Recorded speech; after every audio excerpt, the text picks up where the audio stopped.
Very good morning. Welcome back to PRBites. This is me reading out the newsletter that I send out twice a week for the Public Relations podcast.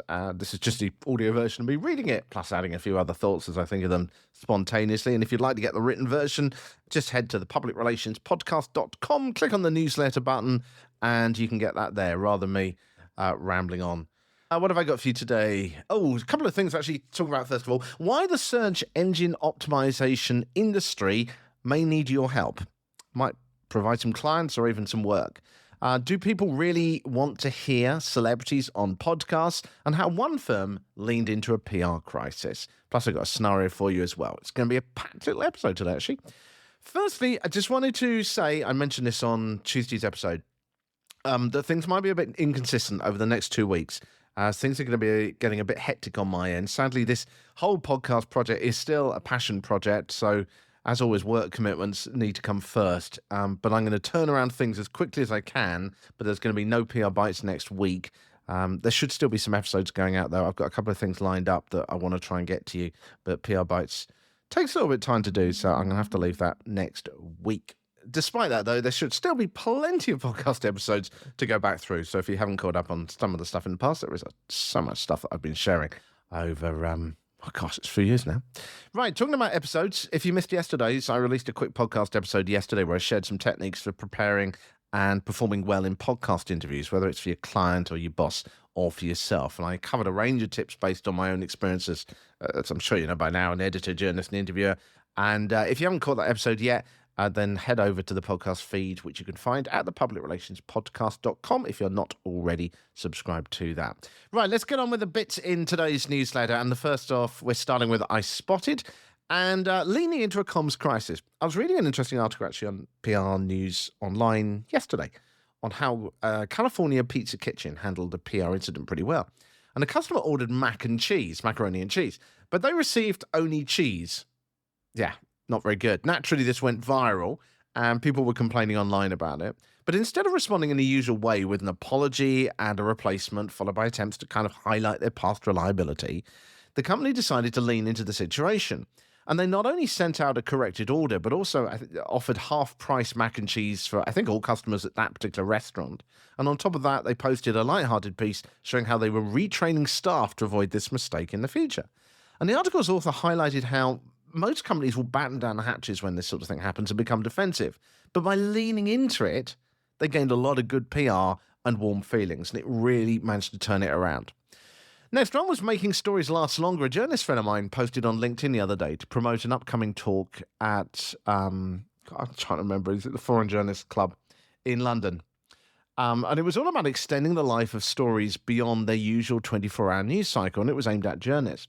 The problem any decent journalist has today is that the demand for in-depth, good stories is obviously much less than it used to be. And people now just want fast new content. And sadly, I can't get to this talk, but I was curious as to how they were thinking about journalists, how they could extend the story beyond the 24-hour news cycle. And what it proved to be from the description is it's about repurposing stories into longer formats, such as turning them into books, films, serials, podcasts, and more. And for us, it feels like an important opportunity to remember this, that there are still plenty of journalists out there who are driven by this desire to tell meaningful stories, not just to churn out quick clickbait. So if a PR person can help them with background to those stories and help them develop these projects, even giving them contacts or even promoting the story in some way or connecting them with the right people, you could see your story featured in a podcast series or even potentially in a film. Fingers crossed in a good light. As long as you're doing something which is going to be turned into a good story that portrays you well. And there's obviously plenty of opportunities to be able to do that, whether that's a discovery you're making, whether it's a big challenge or a project you're trying to solve or a problem you're trying to solve for people or something like that. At the least, simply by helping these people, it could open doors when we want to gain coverage opportunities from them in their day-to-day other work. The third thing I put in I Spotted was, do people care about listening to celebrities? Now, I always enjoy reading Tom Webster's posts on LinkedIn. He's a researcher in the podcasting world and has been for years and gives some great talks. And he currently works for Sounds Profitable. And his latest post says that while podcast apps tend to promote celebrity podcasts and people click on them out of curiosity, actual engagement from shows comes from shows that talk about things that people are interested in, celebrity or not. That's what the data shows. So if the celebrity waffles on, people switch off. So content is actually the driving factor of engagement rather than a celebrity. Might sound, obvious this, but it's interesting though that a celebrity alone, in other words, if you get a celebrity to front your campaign, it's not enough. They've got to actually come across as authentic and care about it and engage in it. I don't know how many press junkets I went to as a journalist where you would meet a celebrity who was simply there. They would like book for half an hour and they would turn up, smile, have some photos and go. And you just, as a journalist, you just, I don't even know why I'm covering this. And you would pay kind of lip service to it because you're there. But it just doesn't carry the story as much as a celebrity who's actually engaged in the story and interested in the topic. I mean, now I really am going off topic compared to the newsletter. But what's his name? The Superman guy. Oh, gosh, can't believe. Oh, Henry Cavill. That's it, Henry Cavill. Why is he so popular with fans? Because he's seen as being an absolute geek. So whether that's like for playing computer games or like he did the Witcher TV show and he was a real expert on the lore behind that. Why? Because it's a celebrity, yes, but because they actually care about it. So this is what the data is showing. There was some other interesting information that he came out with in this post, and he was talking about the fact that one of the reasons that people listen to a podcast is not because they're particularly interested in it, but because it's simply some noise while driving, traveling, walking, or exercising. In other words, they want something that at least talks about something they're interested in, but it is just generating some company for them as they go along. It's so important to know this stuff. I mean, I know from my own podcasting work. I'll give you an example, right? Do you know why I rarely ask you to write something down in the public relations podcast? Because I know most of you are either eating a lunch or out jogging or in the car. This is what you've told me. Actually, one listener told me he listens to the show while mountain biking in the Austrian Alps. I'm not quite sure I can tailor up the podcast to that, but anyway. Right, moving on. Any other updates for you in the next section? I've got a tip from a guest and talking about the SEO industry, and I've got a scenario for you to practice on as well in a few moments' time, but just a quick update from me. I'm currently actually having talks with a university about doing some guest lecturing for their journalism course. It's been going on for quite a while. I did actually mention it once before. They seem to quite like this sort of mix of PR and journalism experience that I've got. In fact, I talk to all of you now about PR, and it could be a really interesting talk about the balance of getting it right between the two and how you rely on journalists, as comms people, and how they rely on you as the media landscape is continuing to change. But I also want to understand how they think as the next generation of journalists.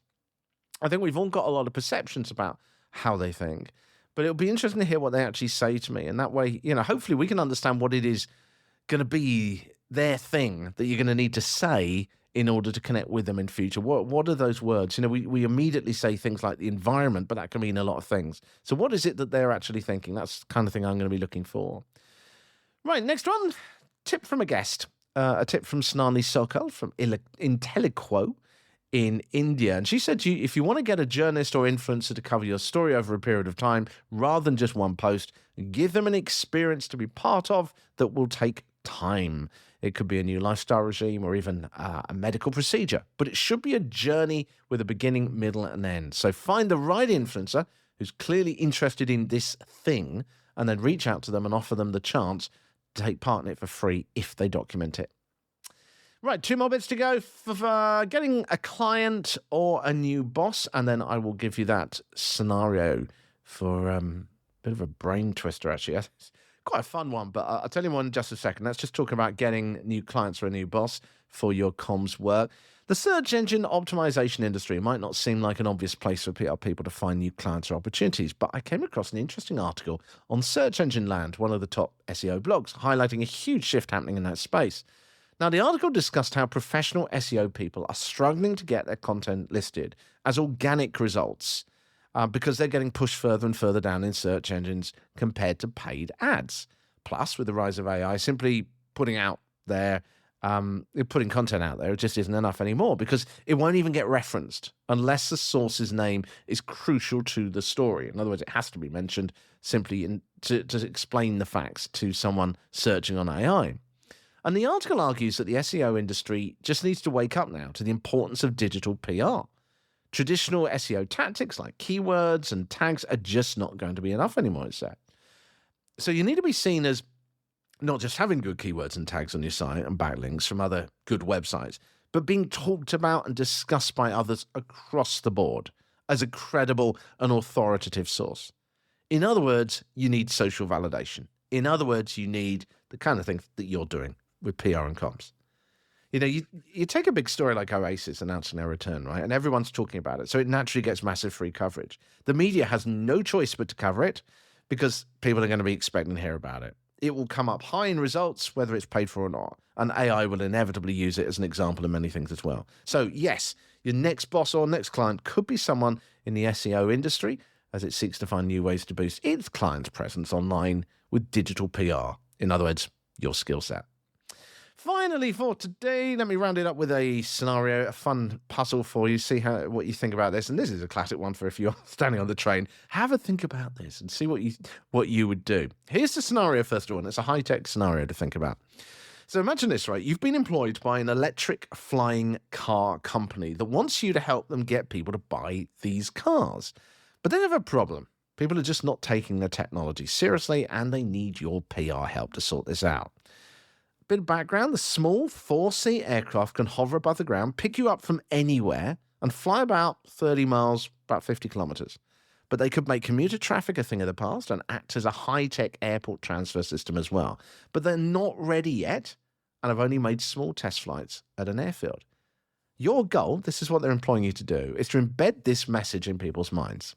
Flying cars are serious technology and will be here in the next 2 years, and you won't want to miss out. So how are you going to do this? Your research shows that people feel flying cars are an unrealistic luxury or a long way off from being a practical solution. As always, you can choose just one option of the two that I'll give you today. Do you, number one, launch a Witness the Future limited access event series where selected potential buyers, influencers, and journalists can watch controlled test flights at this private airfield with detailed presentations from engineers and pilots on the safety, technology, and all the regulations and all that? Or do you, number two, develop a virtual test pilot website which talks about the aircraft but also lets people plot points on a map of their normal car journeys and shows how long it would take in these vehicles and compares the prices and time of a car versus the aircraft? It asks people to sign up for more details, obviously tailored to them after that. So do you launch this event at the airfield for potential buyers, influencers, and journalists, or do you develop this website, this virtual test pilot website? This is what I would do. Right, this is my feeling, and as always, I'm really interested in what you would do. My gut feeling when I looked at these two options was I would actually go for the test pilot website, because it would reach lots of people, it was easy to do, and was likely to be shared. But there was a problem that then immediately struck me. This isn't going to reach the right audience. Yes, it's likely to get more people noticing, but it's more likely to reach people who are unlikely to ever want to buy this product in the next few years because the people are likely to be younger, playing with these systems online. It's like a bit of a game, and they probably won't have the means to afford it. So what? We don't want to leave anyone out. At the end of the day, obviously our job is to reach the core demographic. So I would actually go for option one because I think this is more likely to get coverage in, for example, airline magazines, where you're likely to get a higher, particularly business traveler who's going to be more interested in that kind of level of content. It's more likely to be covered by the sort of industries that are likely to reach the right potential buyers. So while it would be a couple of events you're going to have to put on, there's also plenty of repurposing possible from that event because you can use those events to market to airline magazines, technology publications, business publications, and news stories based on the technology. There's so many different angles to it that I think that one source event would provide that content. So my vote would be for option one. But as I say, what do you think? What would you do in that situation? It's an interesting one because I think we're going to see these flying cars coming along soon. So if you got involved in one of those projects, what would you do? Love to know. That's it for today. Have a great weekend. Have a great next week. As I say, I'm going to have a podcast episode for you next Wednesday with Kathleen Nicente, where we're going to talk about how you could perhaps tap in to sales teams and salespeople rather than CMOs. So actually salespeople to try and get work through them because there appears to be quite a demand from salespeople for more PR So there could be an opportunity. Next Wednesday, I've had that chat with Kathleen where we discuss some of the work she's been doing, talking to sales teams and what she's finding as some of the touch points that they're interested in. So I'll have that for you next week. No PR bites next week, but I will be back real soon with this as well. So have a nice weekend. Have a nice next week, and speak to you real soon. Oh, don't forget, as always, you can reach me on LinkedIn, even if I don't reply quickly at the moment. It's Richard Midson, Midson. Feel free to connect with me, Richard Midson, Midson. And you can, of course, always subscribe to the podcast via the publicrelationspodcast.com. Click on that newsletter button or on the listen button to get all the links for basically everything. Speak to you real soon. Bye.